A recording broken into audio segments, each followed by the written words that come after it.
Welcome to Hotline TV, everybody. I'm John Mercurio. And I'm Amy Walter. All right, Sarah Palin has taken basically every bit of the limelight this week. But remember, there are other people who could and probably will get the 2012 GOP nod. All right. Okay. So let's talk about who's up, who's down, and who's out. Let's do it. Let's start with who's up. Let's talk about who over the past month or so have really sort of started to solidify their base in the Republican presidential field and look to be pretty solid candidates. I'm going to start with somebody I really think is getting a lot of great press these days, South Dakota Senator John Thune. He came into the Senate in 2004 as a giant killer. He defeated Senate Democratic leader Tom Daschle at the time. And in the past couple of weeks, he's gotten some great press. Frankly, this guy always gets good press. Well, it's because he's tall and tan. Because he's tall and a good-looking guy. And that's really all that matters. CNN did an incredibly flattering profile on him by Dana Bash. You also saw David Brooks, who's sort of, the arbiter of all things moderate Republican. In the New York Times wrote a very favorable profile on him. Chris Eliza in the Post sort of picked up on David Brooks' piece and calls Thune sort of the savior of the Republican Party. People have been looking for somebody, a fresh face. He could be it. The problem is peaking too soon in a case like that, where somebody sort of comes out, I'm the fresh face, I'm the new face. We've seen it before, Paul Ryan from Wisconsin. So you really have to, I think, Obama was clearly that in 2004 when he was elected to the Senate. The problem for him will be maintaining that momentum. And that he's coming from the Senate. I mean, there was a reason before Barack Obama was elected president that nobody from the Senate, going back 30 years, had been elected, or 40 years, had been elected president. It is still a very difficult thing to do, and in a year where you know that Washington is still going to be unpopular, and the status quo is still going to be unpopular, I still wouldn't want to be based in Washington. All right. Much like Kay Bailey Hutchison. There you go. Sing it. All right, the other person who's up these days, I think Mitt Romney, and clearly this attention on Sarah Palin, I think, is only helping him, because it's a lot of talk about Levi and his porn career. Well, she called it a porn career. Oh, well, okay. And her fights with the McCain campaign and the back and the forth. And meanwhile, Mitt Romney gets to just sort of stay up there talking about issues, looking like the substance candidate. He's been out doing all of the important things one needs to do as a candidate, doing the events, raising the money, doing the, speaking. The speaking. The speaking gig, like I did so well. No, I agree. He's doing sort of the presidential candidate 101. He's doing everything you do in a traditional presidential as you prepare to run for president. So yeah, and Republicans like that, and they sort of in the past have nominated the next in line, and they nominated McCain. Well, Bush didn't fall into that category. But I think that works in his favor. All right, while these guys are doing well, but we just mentioned Romney and Thune, there are a couple candidates, possible would-be candidates, who recently have hit on some hard times. So Amy, who's on your list? Well, Tim Pawlenty is working very hard.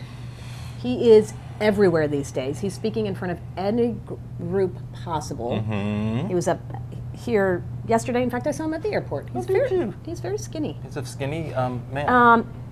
He's here talking to the NRSA much group. Like he's going down Jones. to much like January Jones, very skinny. Going to the RGA down in Texas. He's doing CPAC. He's doing all these different groups, and yet he was just obviously in Iowa, and yet the feedback has been not so good. Right? He doesn't really rev up a crowd. Right.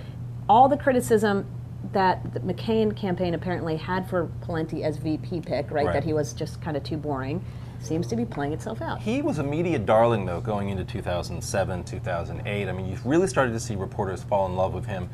He can be very engaging one-on-one, and I really think that he needs to sort of recapture what it was at the time that made him so appealing. But you're right, there was an article, I think, on Red State yesterday that said, explain to me again why we're even talking about Tim Pawlenty as a possible candidate. But the fact that he's getting out early, the fact that he's like sort of developing his chops, sharpening his political skills, could give him the opportunity to sort of become a better candidate in 2 or 3 years as time goes by. We saw Mark Warner try to do the same thing running in 2008.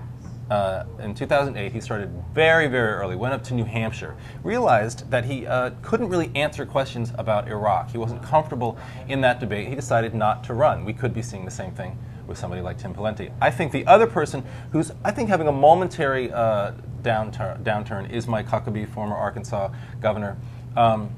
He's also on a book tour that, frankly, nobody in the world is paying any attention to people whatsoever. in Knoxville, Tennessee, at the Books A Million they were lining up. I stand corrected, and we have a lot of viewers in Knoxville, I know, who love the show, so I don't mean to offend, but I think that he's been overshadowed significantly by Palin, and frankly, he's also gained a significant amount of weight. I think this is a temporary problem, but a big part of his appeal was his uplifting, a life-affirming weight loss, and the stories he could tell people about that. So I think as a candidate, he needs to trim down. He just feels like he feels very yesterday, right?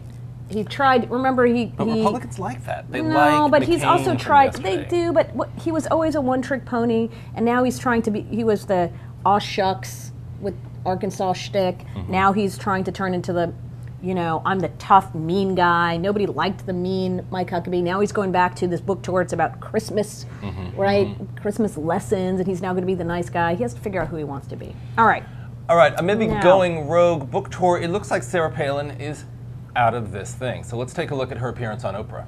Does that mean you're reloading for 2012? I'm concentrating on 2010 and making sure that we have issues tackled as Americans to make sure that we're on the right road. Would you even tell me if you were thinking about it? No, I wouldn't. Not on it. So, But 2012, Trig's heading into kindergarten in 2012. I'm looking forward to that. I'm looking forward to affecting positive change between now and then. I don't know what I'm going to be doing in 2012, but... Yeah, I mean, look, I come away from this Palin interview and I haven't read the book, but the media reports I read about the book thinking that she is extremely unlikely to run. I have thought that since the day that she resigned as governor of Alaska, but I now think it even more. Now, the counter argument to that is clearly she's not going to show any leg, if you will, on being a candidate in 2012. Because the minute she does, she's open to attack. She becomes a much more partisan target. If she can sort of float above the whole thing for a while, it helps her out. But I really honestly think the day she resigned as Alaska governor, she lost any rationale or any platform she had to run for president. Yeah, and let's see if she does anything, right? She's got to start doing those things that White House candidates do, like, I don't know, speak to groups of Republicans and not ask them to pay for it, right? Like do it for free, which every other White House 12 candidate does in Iowa and New Hampshire. Give money to candidates or campaigns instead of just Facebooking about them. Right. She has to engage at some point in this process. Until she does, I agree with you, I do not think she's running.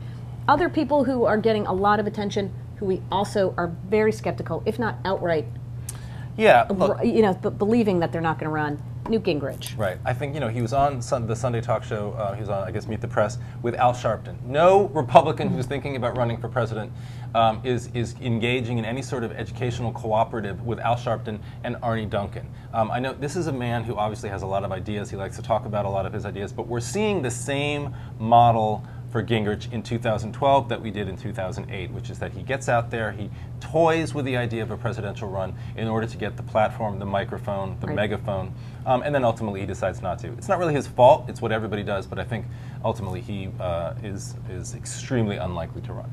All right. And Mitch Daniels also, but you disagree. I disagree. I think he could still be in the running. All right. All right. All right. Last word, John. Yes, ma'am. Here we are, 5 million days out from the 2012 election. Who's going to be the nominee for the Republican Party? Mitt Romney. Republicans fall in line. It's not that exciting. And that's another reason that this Palin thing drives me crazy. The media needs to accept the fact that she's not running. They're terrified that she won't run, and then the Republican field looks really boring and really deadly. And we were used to presidential campaigns like being the most thrilling thing of our life without her in it. It's not going to be 2008 ever again. I don't know. I just don't believe that Mitt Romney, he still has problems with the base, and I still think the base is looking for somebody they would rather have. I don't know who that is. Give us your fresh face. Who's your FF? Who's going to be my FF? Your BFF, your best fresh face. If that were the case, Mitch Daniels isn't that exciting. He's not that fresh. And he's not very fresh. And he's from Washington too. Yeah. I do think that it's easy to say Mitt Romney right now because there's nobody else in line to take that. But how about I leave it as this? Okay. I think there is a better chance that it's not Mitt Romney, fill in the blank whoever that is, than it is Mitt Romney. I think there's a better chance that it's not Mitt Romney. All right, so there you go. Got a little bit of disagreement, a little bit of conflict, tension on the set. But fortunately, we are out of time. Until next time, see you on Hotline TV.